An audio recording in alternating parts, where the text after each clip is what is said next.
تاسع أقوى جيوش العالم، ربما هو الوحيد الذي بنى منظومة تسليح منوعة ومتطورة. طائرات F-16 الأمريكية بجوار ميج 29 الروسية، ومعها مقاتلة رافال الفرنسية. أنظمة صواريخ دفاعية وهجومية مطورة محليا أو مستوردة من دول عدة.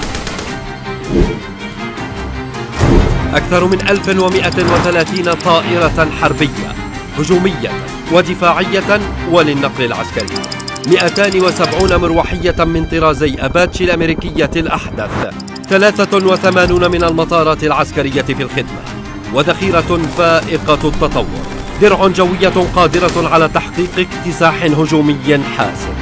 البحر. مناورات حسم 2020 كشفت عن اليد الطولى لمصر في هذا العالم الأزرق. حاملات مروحيات عملاقة من طراز ميسترال الفرنسية بمثابة قواعد بحرية عائمة، سفن وفرقاطات حربية متطورة، غواصات استراتيجية وتوربيدات وزوارق وكاسحات ألغام، أسطول من 320 قطعة بحرية متنوعة، وقوات إنزال بحري وصواريخ جو سطح وعمق سطح وسطح سطح، مثل صاروخ هاربون الذي دمر هذه السفينة الكبيرة وأغرقها. فزاد من طمأنة المصريين ومن قلق الخصوم. ذراع طولى تصل إلى أي مكان قد يهدد أمن مصر.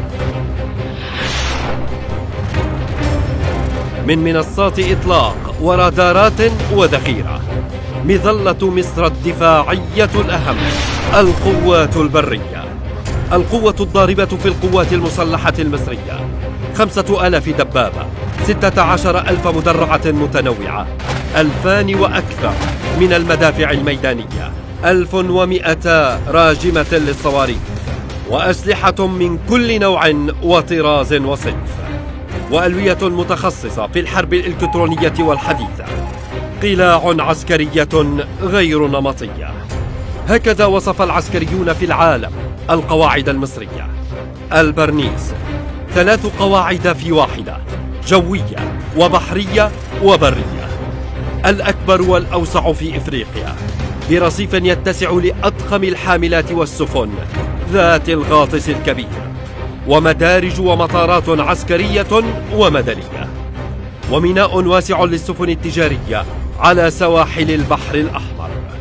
وليست قاعدة محمد نجيب أقل شأنا من البرنيس، وآلاف من القطع والألوية والفرق والنقاط المنتشرة على كافة مساحة الجمهورية. كل ما مضى لا أهمية له لولا أن في مصر 500,000 جندي عامل، وعشرات آلاف الضباط والخبرات العسكرية، إضافة إلى قوة بشرية تقدر ب35 مليون مصري مؤهل للخدمة العسكرية، تجعل من مصر قوة متكاملة ورادعة وحاسمة. طالعين من وسط غلابة.